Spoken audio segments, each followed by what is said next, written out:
Assalamualaikum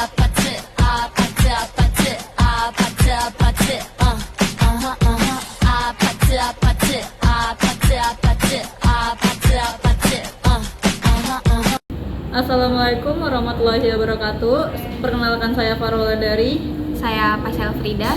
Di sini kami akan membahas mengenai mahasiswa dan Pancasila sebagai pilar utama untuk memperkuat persatuan. Hari ini kita bakal ngobrol-ngobrol tentang topik yang sebenarnya dekat banget sama kita sebagai mahasiswa, tapi sering banget kita anggap sepele atau remeh. Banyak dari kalian yang mikir, aduh ngomongin Pancasila serius banget nih, ya kan? Tapi sebagai mahasiswa kita tuh harus paham apa sih Pancasila sebagai persatuan. Nah, untuk di era digital yang sekarang ini emang masih relevan ya kalau misalnya kita membahas Pancasila. Itu gimana sih menurut kamu, Ca? Pasti tentu saja dong, kayak di tengah gempuran teknologi sekarang, globalisasi dan segala informasi yang mengalir tanpa batas, kita tuh sering lupa sama identitas kita sebagai bangsa Indonesia. Media sosial misalnya bikin kita jadi gampang banget terpapar sama ide-ide yang mungkin nggak sejalan sama nilai-nilai bangsa kita. Nah, disinilah pentingnya Pancasila. Dia adalah jangkar moral yang bikin kita tetap tahu siapa kita sebenarnya di tengah arus globalisasi itu. Bayangin aja nih, kalau kita hidup tanpa landasan seperti Pancasila, bisa aja kita kebawa arus yang malah memecah belah kita, ya gak sih? Bener-bener itu kacau banget sih. Terus menghilangkan rasa persatuan. Pancasila ini yang ngingetin kita bahwa Indonesia itu plural, beragam, tapi tetap satu. Dan ini penting banget untuk kita semua sebagai mahasiswa terkhususnya yang juga hidup di lingkungan kampus dengan berbagai macam latar belakang. Ngomongin mahasiswa nggak bisa lepas dari peran sejarah. Mahasiswa di Indonesia punya sejarah panjang dalam memperjuangkan nilai-nilai yang sejalan dengan Pancasila. Di era 66, mahasiswa berperan besar dalam menggulingkan rezim yang dianggap otoriter. Kamu tahu gak sih soal itu? Tahu tuh, itu jauh banget, sekitar tahun 66 dan juga sama di tahun 1998. Mahasiswa berperan besar dalam menggulingkan rezim yang dianggap otoriter. Mahasiswa menjadi motor penggerak reformasi. Kenapa sih?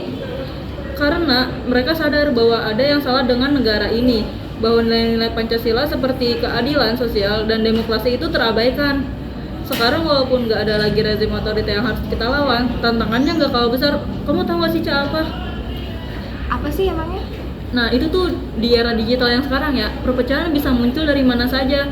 Polarisasi politik yang makin tajam, berita hoax yang tersebar luas, sampai ekstremisme yang berusaha menggoyahkan persatuan kita sebagai bangsa. Di sini kita sebagai mahasiswa harus jadi garda depan dan mengawal Pancasila. Mahasiswa itu punya kekuatan, kita punya idealisme, kita kritis, kita nggak takut buat bersuara, tapi ingat suara kita harus didasari oleh nilai-nilai Pancasila. Benar banget. Jadi tuh pokoknya apapun yang kita utarakan itu kayak harus berlandaskan dengan nilai-nilai Pancasila. Jadi kita tuh nggak asal kritis tanpa dasar. Jadi kita nggak akan terjebak dalam narasi yang malah memecah belah. Itu tuh sesuai dengan sila-sila Pancasila ya. Kayak sila pertama, ketuhanan yang Maha Esa, bisa kita terapkan dengan tetap menghormati perbedaan agama dan keyakinan Indonesia di antara mahasiswa ataupun masyarakat.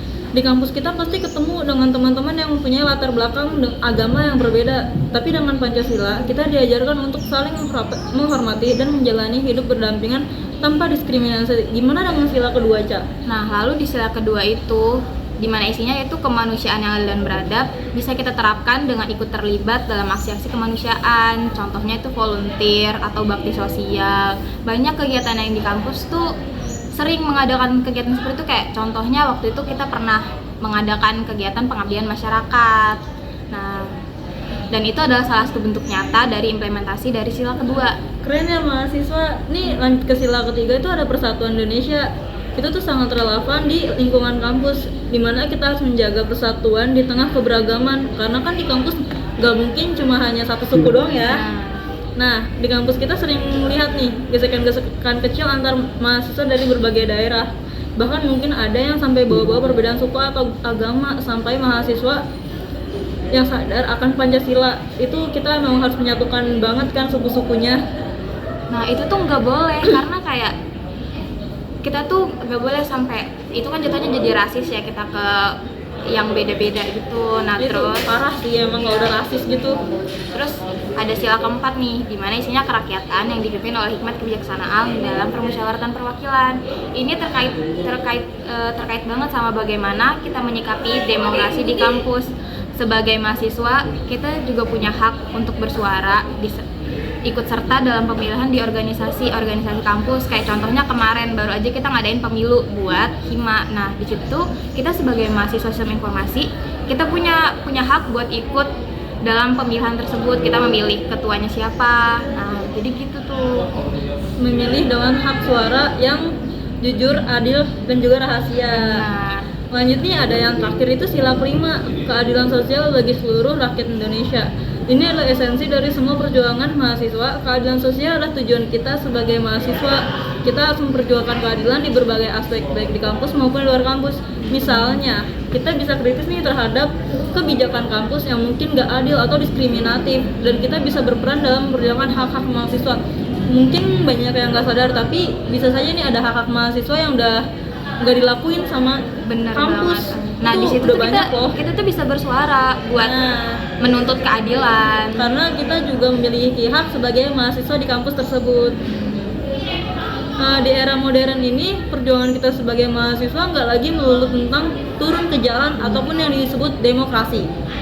Meski itu tetap penting kalau memang dibutuhkan, tapi sekarang kita juga punya media sosial, platform digital di mana suara kita bisa didengar lebih luas. Coba deh mulai isi timeline kita dengan konten-konten positif yang bisa menyebarkan semangat Pancasila. Misalnya bikin konten tentang edukasi dan toleransi, kebinekaan, atau kegiatan sosial yang kita lakukan di kampus. Kan banyak tuh kegiatan yang bisa kita lakukan. Nah, selain itu kita juga bisa aktif dalam organisasi-organisasi mahasiswa yang punya tujuan sejalan dengan nilai-nilai Pancasila. Kan banyak tuh. Percubuanan ini kan banyak kegiatannya kayak banyak banget. Kayak kita tuh mahasiswanya tuh aktif loh. Bisa join di situ. Iya. Kayak banyak organisasi yang fokus di bidang sosial, lingkungan, pendidikan dan lain-lain. Itu tuh sebenarnya membantu mewujudkan keadilan sosial dan persatuan di masyarakat. Nah, jadi teman-teman, mahasiswa sebagai Pancasila di pilar utama itu untuk memperkuat kesatuan. Kesimpulannya, Pancasila bukan sekedar semboyan yang ada di buku sejarah atau pelajaran. Ini adalah fondasi yang harus kita jaga dan implementasikan dalam kehidupan sehari-hari kita sebagai mahasiswa. Karena kita sebagai mahasiswa juga itu merupakan contoh untuk masyarakat. Benar banget. Apalagi ini kita sebagai agen perubahan. Mahasiswa punya peran besar untuk menjaga persatuan dan memperjuangkan nilai-nilai Pancasila di tengah berbagai tantangan zaman. Kita bisa mulai dari hal-hal kecil di lingkungan kampus hingga ke pergerakan yang lebih besar di masyarakat. Terima kasih buat kalian yang sudah dengerin podcast kita sampai sini. Semoga diskusi kita kali ini bisa bikin kalian semua lebih sadar tentang pentingnya Pancasila dan bagaimana kita bisa mengamalkan di kehidupan kita sehari-hari. Sampai jumpa di episode podcast berikutnya. Tetap semangat teman-teman, dan ingat, kita bersatu kita teguh, bercerai kita runtuh. Jangan lupa untuk follow podcast kita ya. Dadah. Terima kasih semuanya.